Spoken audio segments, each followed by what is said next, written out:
Praise lord. మన యొక్క sinful నేచర్ను మార్చమని మన ప్రభువుని అడుగుదామా? Let us ask our God to change our sinful nature. అపవిత్రమైన మాటలు, ఊహలు, ఇచ్చలు, కోరికలు మన కళ్ళ ద్వారా పాపం చేసి ఉండొచ్చు. నోటి ద్వారా కూడా ఇతరులను నొప్పించడం ద్వారా పాపం చేసి ఉండవచ్చు. సంబంధాలు సరిగా లేకుండా ఉండవచ్చు. ఇలాంటి వాటన్నిటినీ జ్ఞాపకం చేసుకొని ప్రభు దగ్గరికి వెళ్ళి, ఆయన సన్నిధిలోనికి వెళ్ళి వాటిని మన నోటితోనే ఒప్పుకొని, ప్రభువా నేనే చేశాను అని ప్రభు దగ్గరికి వెళ్ళి పడాల్సిన అవసరం ఉంది. మనం వ్యక్తిగతంగా ఆయన దగ్గరికి వెళ్ళి ఏడవలసిన అవసరం ఉంది. క్రీస్తు యొక్క రాకడ రోజు నిష్కపటమైన హృదయంతో నిలబడడానికి దేవుడు మనకు ఒక అవకాశం ఇచ్చినాడు. 1 కొరింథీ పత్రిక 13వ అధ్యాయంలో ప్రభుబల సమయంలో మనల్ని మనమే విమర్శించుకున్న ఎడల తీర్పులోనికి రాము. 11వ అధ్యాయంలో కూడా ఈ మాటను చూస్తాం. మన పాపములను దేవుని సన్నిధిలోనికి ఉన్నట్టుగా తీసుకురావాల్సిన అవసరము ఉన్నది. దేవుని సన్నిధిలోనికి తీసుకురావాల్సినటువంటి అవసరము ఎంతైనా ఉన్నది. ఒప్పుకోవడం మాత్రమే కాదు, కానీ వాటిని విడిచిపెట్టాలి. మన పశ్చాత్తాపం యొక్క పర్యవసానము ఆ ఒప్పుకోలుకి మనల్ని తీసుకురావాలి. మనం పశ్చాత్తాపడితే మన పాపాలని ఒప్పుకోవడానికి మనము సిద్ధపడతాం. ఏ పాపాన్నైతే దేవుడు ప్రభు యొక్క రక్తంలోకి కడిగి మనల్ని దేవుడు పవిత్రపరిచి ఆయనతో సమాధానపరుచుకుంటాడో ఆ పాపం జ్ఞాపకంలోనికి లేదా విమర్శలోనికి రాదు. మరొకసారి చెప్తాను. ఏ పాపాన్నైతే దేవుడు ప్రభు యొక్క రక్తంలో కడిగి మనల్ని దేవుడు పవిత్రపరిచి ఆయనతో అనగా క్రీస్తుతో సమాధానపరుచుకుంటాడో ఆ పాపము జ్ఞాపకానికి లేదా విమర్శలోనికి రాదు అని మనం నమ్ముతాం. ఏ పాపాలైతే దేవుని సన్నిధిలోనికి తీసుకురాబడి పరిశుద్ధపరచబడలేదు, లేకపోతే దేవుని దృష్టిలోనికి తీసుకురాబడి పరిశుద్ధపరచబడలేదు, ఆ పాపాలు రేపు అందరి ముందు ప్రత్యక్షపరచబడతాయి. అందరి ముందు ఆ పాపాలు ప్రత్యక్షపరచబడతాయి. కాబట్టి మనము ప్రభు దగ్గరికి వెళ్ళి భగవాను క్షమించు, నేనే చేశాను అని ఒప్పుకోవాల్సినటువంటి అవసరం ఉంది. ఆ రోజున అనగా మన పాపాలు ప్రత్యక్షపరచబడే రోజున, లేదంటే తీర్పు దినమున మనమేంటో లేదంటే నేనేంటో అందరికీ తెలుస్తుంది. రహస్యాలు అనేవి ఏవి కూడా ఉండవు. అన్నీ కూడా బట్టబయలు చేయబడతాయి. మనలో కపటం ఉంది, దోషం ఉంది. వాటిని తీసివేసుకోవడానికి మనం ఏదో చేయాలి. 139వ కీర్తనలో 23 వచనాల్లో భక్తుడు అంటాడు, search me O Lord, know my heart, know my thought. ప్రభువా నన్ను పరిశోధించు, నా హృదయాన్ని తెలుసుకొనుము, నా అంతరంగంను తెలుసుకొనుము అని చెప్పేసి భక్తుడు ప్రభువు దగ్గరికి వెళ్ళి ప్రార్థన చేస్తాడు. మనం అలా ప్రార్థన చేయగలుగుతామా? ప్రభు దగ్గరికి వెళ్ళి భక్తుడు అన్నట్టు, కీర్తనలో భక్తుడు అన్నట్టు, ప్రభువా నీకు ఆయాసకరమైనది నాలో ఏమైనా ఉన్నదేమో తీసివేయి అని మనము ప్రభువుని అడుగుదామా? దావీదు 139 కీర్తనలో అదే చేస్తున్నారు. మనం చాలా పనులు పాపంగా చేస్తాం, కానీ దాన్ని పాపంగా గుర్తుపట్టలేము. మనం చాలా పనులు పాపముగా చేస్తాము, కానీ దాన్ని పాపముగా గుర్తుపట్టలేము. రకరకాల స్థాయిలో ఉండే గర్వం పాపముగా కనబడదు. దేవుడు దాన్ని పాపంగా చేస్తాడు, చూస్తాడు. గర్వం అనేది మనుషుల్లో ఉండద్దు అని వాక్యం ద్వారా మనం చూస్తూ ఉన్నాం. మార్పులు రావాలనే విషయంలో మన మనసులో పెట్టకపోవడం పాపం. మార్పు రావాలి. ఐఎమ్ ఓకే అని మనల్ని మనము సమర్థించుకోవడం సరైన పద్ధతి కాదు. చాలామంది ఏం చేస్తారంటే నేను అందరికన్నా పర్ఫెక్ట్, నేను ఓకే అని వాళ్ళని వారు హైలైట్ చేసుకుంటారు, వాళ్ళని వాళ్ళు సమర్థించుకుంటారు. సో అది పాపముగా దేవుడు చూస్తున్నారు. కొన్ని తలంపులు, కోరికలు, నిర్ణయాలు దేవుని యొక్క చిత్తానికి, పరిశుద్ధతకు ఎదురుగా పెట్టి వాటిని బేరీజు వేసుకుంటే అర్థమవుతుంది.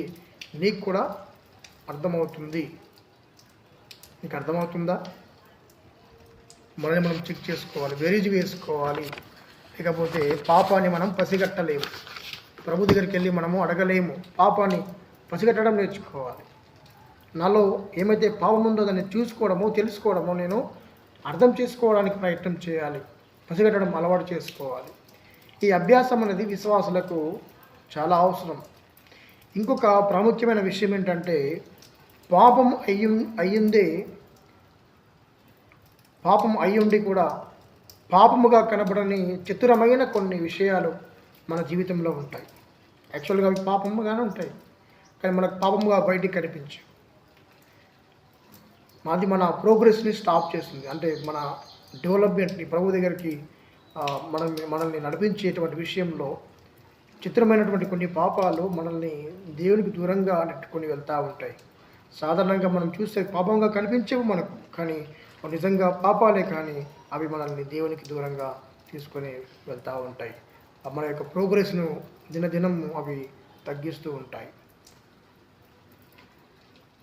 దేవుని దగ్గర నుండి వెలుగు రాకుండా అది నేను దూరం చేస్తుంది, అడ్డగిస్తుంది, దేవుని దుఃఖపెడుతుంది, దేవుణ్ణి అవమానపరుస్తుంది, దేవుని యొక్క నిస్పృహలోనికి తీసుకువెళుతుంది, డిసప్పాయింట్మెంట్ తీసుకొస్తుంది. ఇది పాపం కాదా? మనల్ని మనం చెక్ చేసుకోకపోతే దేవుడు ఆయన దుఃఖపడా, బాధపడా? క్రైస్తవులు ఏమి చేయటం లేదో దాన్ని బట్టి ఐడెంటిఫై అవుతున్నారు, కానీ అసలు నేను ఏం చేస్తున్నాను అని ఆలోచించరు. ఇది ప్రాబ్లం. మేము సినిమాలు చూడం, లంచాలు తీసుకోం, బూతులు ఆడం, చంపం. నువ్వే కాదు, దేవుడు లేని వారు కూడా ఎంతోమంది ఎంతగానో మంచిగా బతికేవాళ్ళు ఉన్నారు. మేము ఎవరిని చంపమండి, మేము బూతులు ఆడము, మేము సినిమాలు చూడము, మేము సీరియళ్ళు చూడము, మేము చెడ్డ మాట్లాడము అని మనం అంటాము. కానీ మేము సిగరెట్లు తాగమండి, మాకు అసలు మేము బయటికి వెళ్తే ఛాయ్ కూడా తాగమండి అన్నట్టుగా మాట్లాడుతామంట. కానీ ఇతరులు ఇంతకంటే ఇంకా బాగా ఉంటారు, మంచిగా బతుకుతున్నారు కూడా. ఇందులో నీదేం గొప్ప? దేనిలో క్రైస్తవునిగా నీ గొప్పతనం ఏంటి? దీనిలో క్రైస్తవునిగా నీ గొప్పతనం ఏంటి? క్రైస్తవ సంఘాల్లో మోసం జరుగుతుంది. క్రీస్తు న్యాయపీఠం దగ్గర నిలబడ్డప్పుడు sins or omission, sins or కమిషనే కాదు అన్నీ వస్తాయి. సిన్స్ ఆర్ కమిషనే కాదు అన్నీ వస్తాయి. ఏ మంచి పనులు చేయుటకు అవకాశం ఉన్నా చేయకపోతున్నావు, చేయలేకపోయావు కూడా. అవకాశాలున్నా కూడా చేయలేము. మనం అనుకుంటాం క్రైస్తవులుగా ఈ తప్పులు మాత్రం చేయకుండా ఉంటే చాలు, బెస్ట్ సరిపోతుంది అనుకుంటాం. కానీ నువ్వేవైతే చేయాలో ఆ పనులు చేయకపోవడం కూడా భయంకరమైన పాపముగా బైబిల్ చెప్తుంది.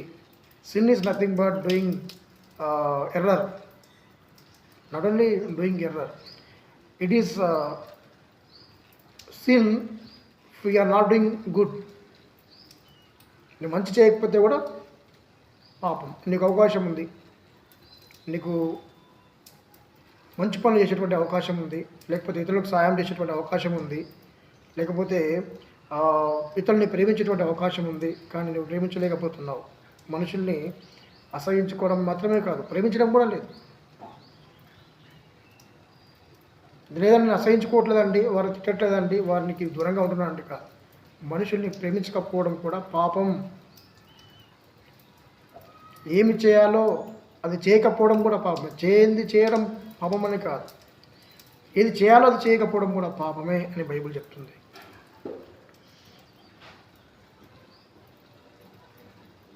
చేయకూడనిది చేయడం పాపం ఎలాగో, చేయాల్సింది చేయకపోవడం కూడా పాపమే. దేవుడు నిన్ను ఈ స్థితికి రాని చెప్పాడు, నువ్వు రాలేదు. మంచి స్థితిలోనికి రావాలని దేవుడు ఆశపడతా ఉన్నాడు. కానీ చాలా మటుకు క్రైస్తవులు అక్కడికి రావడానికి ఇష్టపడరు. ఇది పాపం కాదా? ఎఫెసీ పత్రిక 2వ అధ్యాయం 10వ వచనంలో మనం చేయాలని దేవుడు కొన్ని సత్క్రియలు ఉంచాడు. నేను గుర్తించలేదు, ఆలోచన చేయలేదు. దేవుడు కోరుకున్న అభివృద్ధి నా జీవితంలో కనబడకపోవడం పాపం. కొన్ని సత్క్రియలు ఆయన ఉంచినాడు మనం చేయాలని. చేస్తున్నామా? సత్క్రియలు చేయకపోవడం కూడా పాపమే. కాబట్టి క్రైస్తవంగా మనం చాలా విషయాల్లో ఆలోచించాల్సినటువంటి అవసరం ఉంది.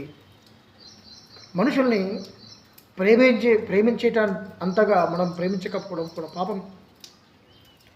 నీతి జరగకపోవడం పాపం. ఆరాధన దేవుడికి చేయకపోవడం పాపం. ప్రార్థన చేయకపోవడం పాపం. అన్నీ డేంజర్. ఇవన్నీ కూడా డేంజర్. మేలు చేయ ఎరిగి ఉండి అలాగున చేయని వారికి పాపం కలుగుతుంది అంటాడు యాకోబు పత్రికలో. నీకు మేలు చేసే అవకాశం దొరికింది, మేలు చేయాలని నీకు తెలుసు, కానీ మేలు చేయడానికి ఇష్టపడం. మనం పాపం చేయకుండా ఉట్టిగా కూర్చుంటే ప్రయోజనం లేదు, కానీ మేలు కూడా చేయాలి అంటాడు దేవుడు. ఆత్మీయంగా ఎదగకపోవడం పాపం. యథార్థమైన ఆరాధన చేయకపోవడం పాపం. స్తుతించడం ఎరగకపోవడం పాపం. నీతి క్రియలు చక్కగా జరిగించకపోవడం పాపం.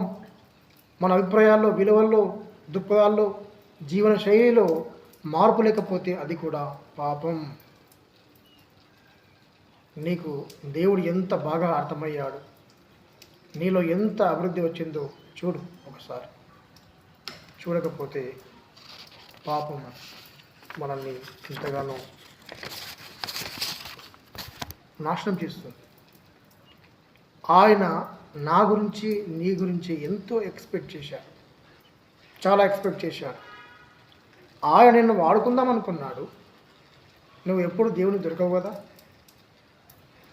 బయటకు రావు కదా, సమర్పణ చేసుకోవు కదా, మనుషుల్లోకి కూడా రావు కదా, కదలవు మెదలవు.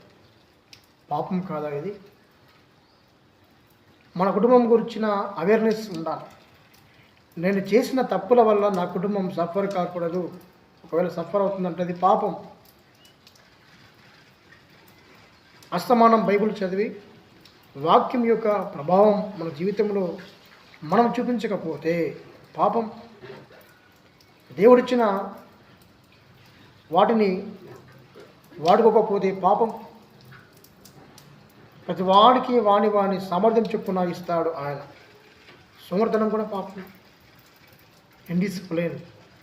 Indiscipline is dangerous sin. కాబట్టి పాపం యొక్క పర్యవసనాలు ఎంత ఘోరంగా ఉంటాయో చూడండి. అందుకే మనం ఏమి చేయాలంటే ప్రభు దగ్గరికి వెళ్ళి అడగాలి, ప్రభువా ఈ సిన్ఫుల్ నేచర్ని ప్రభువా నాలో నుంచి తీసివేయి ప్రభువా, నేను నీకు దగ్గరగా అవుతాను. మన జీవితాల్లో పాపాన్ని చాలా చతురంగా పసిగడుతున్నామా? మన జీవితాల్లో, తలంపులో, స్నేహాల్లో, బంధుత్వాల్లో, లావాదేవీల్లో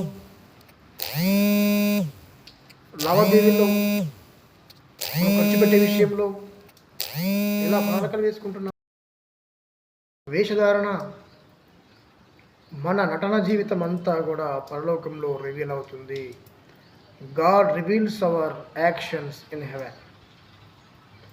రక్షించబడిన నాటి నుండి మన జీవితాల్లో, మన సంబంధాల్లో, మన వర్క్ ప్లేస్లో, మన ఇరుగు పొరుగు వారితో ఉన్నటువంటి సంబంధాల విషయంలో, ప్రజల మధ్యలో, సంఘంలో మన జీవితాన్ని ఎంత బాగా పసిగడుతున్నాం. దావీదు అంటాడు 139 కీర్తనలో, ప్రభువా నా అంతరంగంలో తెలుసు ప్రభువా, నాలో పాపం ఉందేమో చూడు ప్రభువా అంటాడు 139 కీర్తనలో. జరిగించవలసినటువంటి నీతి పసిగట్టామా? ఆలోచించావా? ప్రార్థించావా? కన్నీరు విడిచి ఏడ్చావా? దుఃఖపడ్డావా? గడగడలాడి ప్రభువా నన్ను క్షమించున్నాయని చెప్పేసి ప్రయత్నం చేసావా? Do you think? Do you pray? Do you cry? Do you ట్రెంబుల్డ్? Do you లెమెంట్? Do you try? చేసావా? ప్రయత్నాలు చేసావా? నిన్ను నీవు అప్పగించుకున్నావా? నేను ఎదగటం లేదనే తపన ఉందా నీకు? దేవుడు నన్ను ఎక్కువగా వాడుకోవాలనే వాంఛ, ఇచ్చ, కోరిక ఉందా? 2 కొరింథీ 5:9 దేహమును విడిచిపెట్టిన ఆయనకు ఇష్టముగా ఉండాలని మిగుల అపేక్షించున్నాం అంటాడు పౌలు గారికి తీవ్రమైనటువంటి వేదన. దేవుని నీతి పసిగట్టామా? దేవుని నీతిని, దేవుని పనిని జరిగించడానికి, నీ రెప్యుటేషన్ను పోగొట్టుకోవడానికి కూడా ఇష్టపడమే దేవుని నీతి అంటారు. మరొకసారి చెప్తాను, దేవుని పనిని జరిగించడానికి, నీ రెప్యుటేషన్ను పోగొట్టుకోవడానికి ఇష్టపడమే దేవుని నీతి అంటారు. దేవుడు యేసు యోహాను చేతిలో బాప్తిసం తీసుకోవడం అలాంటిదే. యేసుక్రీస్తు తను తగ్గించుకొని యోహాను చేతిలో ఆయన బాప్తిసం తీసుకున్నాడు. తన యొక్క రెప్యుటేషన్ పోగొట్టుకున్నాడు, తగ్గించుకున్నాడు. నీతి యావత్తు ఎలాగూ నెరవేర్చుట ధర్మమే, ఇది కానిమ్ము అని యోహానుతో అంటాడు యేసుక్రీస్తు. ఇది మనకు తగినదే అంటాడు మత్తయి సువార్త 3వ అధ్యాయంలో. కాబట్టి పాపాన్ని పసిగట్టలేము. చాలాసార్లు మన ఇండ్లలోకి దూరిపోతుంది, మన అవయవాల్లోకి దూరిపోతుంది, మన హృదయంలోనికి దూరి కొన్ని సంవత్సరాలు మనల్ని కుంటుపడే విధంగా చేస్తుంది, మనల్ని పాడు చేస్తుంది, అవమానపరుస్తుంది. ఈ దేహంతో ఏం చేస్తున్నావో ఆలోచించుకో. పాపాన్ని ఐడెంటిఫై చేయాలి, నీతిని నేర్చుకోవాలి, దేవుని నీతిని నెరవేర్చాలి, పాపం నుండి పరిశుద్ధులం కావాలి. దేవుని సన్నిధానంలోనికి మనం వెళ్ళినప్పుడు ఇదంతా జరుగుతుంది. How many times do you spend lonely? ఎన్నిసార్లు దేవునితో నువ్వు ఒంటరిగా గడిపావు? మహోన్నతుడు రాబోతున్నాడని లెక్క అప్పజెప్పాలని మన గమనంలోనికి వచ్చినప్పుడు ఎన్నిసార్లు దేవుని సన్నిధిలో ఒంటరిగా గడిపావు? ఒంటరిగా దేవుని దగ్గర నిన్ను నీవు